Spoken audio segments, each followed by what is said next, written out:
Praise the Lord. கர்த்தரும் இரட்சகருமாகிய இயேசு கிறிஸ்துவின் இனிய நாமத்தினாலே உங்களுக்கு என் அன்பின் வாழ்த்துக்கள். இந்த புதிய நாளை காண செய்த தேவனுக்கு ஸ்தோத்திரம் உண்டாவதாக. கர்த்தருடைய கிருபை உங்கள் அனைவரையும் சூழ்ந்து கொள்வதாக. சங்கீதம் 77 அதனுடைய 10வது வசனம். அப்பொழுது நான், இது என் பலவீனம், ஆனாலும் உன்னதமானவருடைய வலது கரத்தில் உள்ள வருஷங்களை நினைவு கூறுவேன். கர்த்தருடைய பரிசுத்த நாமம் மகிமைப்படுவதாக. ஆசாபின் சங்கீதம் என்று சொல்லப்பட்டிருக்கிறது. அருமையான சங்கீதம். இந்த சங்கீதத்தின் முதற் பகுதியை பார்த்தால் அநேக கேள்விகளை சங்கீதக்காரன் கேட்கிறான். பொதுவாகவே நம்முடைய வாழ்க்கையில் எதிர்பாராத காரியங்கள் வரும்போதும், சில காரியங்கள் தாமதிக்கும் போதும், நெருக்கங்கள் வரும்போதும், கொந்தளிப்பு இப்படிப்பட்ட சூழ்நிலைகள் வரும்போது எழும்புகிற கேள்விகள் தான் இங்கே கேட்கப்பட்ட கேள்விகள். அதனுடைய 7, 8, 9 வசனங்களை பார்த்தால் அந்த கேள்விகள் இருக்கிறது. ஒன்று, ஆண்டவர் நித்திய காலமாய் தள்ளிவிடுவாரோ? இனி ஒருபோதும் தயை செய்யாதிருப்பாரோ? அவருடைய கிருபை முற்றிலும் அற்று போயிட்டோ? வாக்குத்தத்தமானது தலைமுறை தலைமுறைக்கும் ஒளிந்து போயிட்டோ? தேவன் இரக்கம் செய்ய மறந்தாரோ? தமது உருக்கமான இரக்கங்களை அடைத்து கொண்டாரோ? இப்படிப்பட்ட கேள்விகள் கேட்டுவிட்டு உடனே சொன்ன வார்த்தை தான், இது என் பலவீனம். பிரியமான கர்த்தருடைய பிள்ளைகளே, ஒரு தேவ பிள்ளையின் அல்லது ஒரு விசுவாசியின் பலவீனம் என்ன தெரியுமா? ஆண்டவர் இனி எனக்கு இரக்கம் செய்ய மாட்டார், என் வாழ்க்கையில் இனி வாக்குத்தத்தம் நிறைவேறாது, அவ்வளவுதான், இனி எனக்கு கிருபை கிடைக்காது, இப்படிப்பட்ட எண்ணங்கள் வருகிறது அல்லவா? இதுதான் ஒரு தேவ பிள்ளையின் பலவீனம். விசுவாச ஓட்டத்திலே பரீட்சை உண்டு. விசுவாச பரீட்சை, இதை சந்தோஷமா எண்ணுங்கள் என்று யாக்கோபை கொண்டு ஆவியானவர் எழுதி தந்திருக்கிறார்.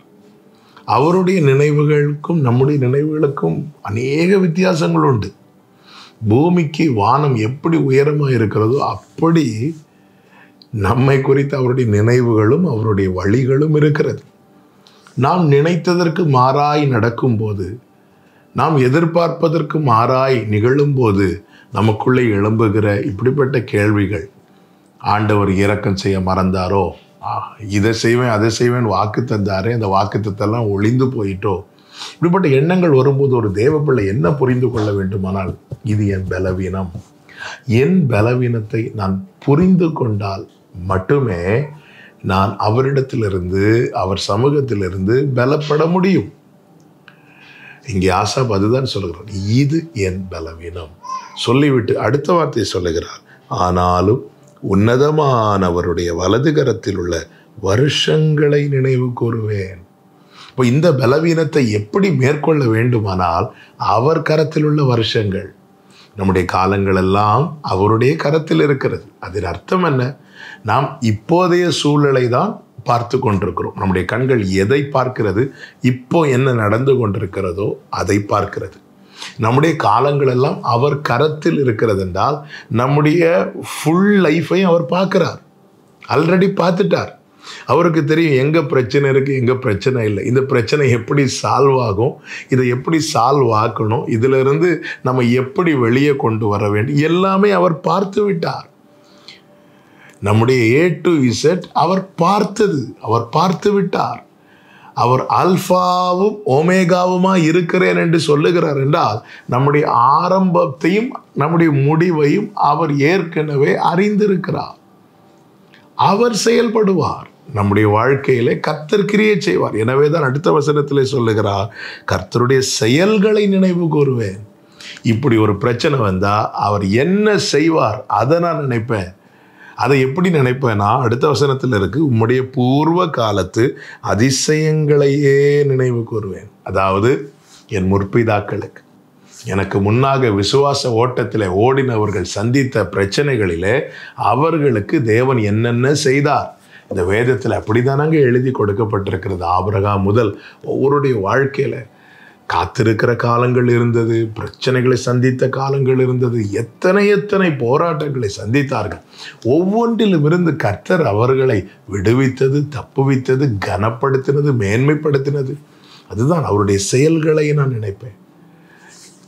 ஒரு எண்ணம் எனக்குள்ள எழும்போது, இனி அவ்வளோதான்ப்பா அவன் வாழ்க்கையில் வாக்குத்தத்தம் நடக்காது. அப்படி ஒரு எண்ணம் வரும்போது உடனே நாம் கர்த்தர் ஏற்கனவே செய்தவைகள், நமக்கு முன்னோடி நம் முற்பிதாக்கள் வாழ்க்கையில் கர்த்தர் செய்த செயல்கள், அதை உடனே நினைக்கிறோன்னு வைங்களேன், இந்த பலவீனத்தில் இது பலனாய் நம்மை மேற்கொள்ளும். அப்படி நாம் பலப்படும் போது நமக்கு ஒரு நம்பிக்கை உண்டாகும். என்ன நம்பிக்கை உண்டாகும் தெரியுமா? கர்த்தர் நமக்கும் அப்படியே செய்வார். பிரியமான கர்த்தருடைய பிள்ளைகளே, நாம் பலவீனத்தினாலே முடங்கப்பட்டிருக்கிறோம். என்ன பலவீனம்? என் வாழ்க்கையில் இனி இது நடக்காது, அவ்வளோதான், கிருபை போச்சு, இரக்கம் போச்சு, எல்லாம் போச்சு. இந்த பலவீனம் நம்மை முடக்குகிறது. அவர் செய்த செயல்களை தியானித்து நினைத்து பாருங்கள், நீங்கள் பலப்படுவீர்கள். எப்படி பலப்படுவோம் தெரியுமா? கர்த்தர் எனக்கும் செய்வார். ஆபிரகாமுக்கு செய்தவர் எனக்கும் செய்ய வல்லவர். பிரியமானவர்களே, இந்த வேதத்தை அதிகமாய் வாசியுங்கள். அவருடைய அதிசயமான செயல்களை தியானியுங்கள். அவர்களுக்கு செய்தவர் நமக்கும் செய்வார். அவருடைய கைகள் குறுகவில்லை. கர்த்தர் உங்களை ஆசீர்வதிப்பாராக.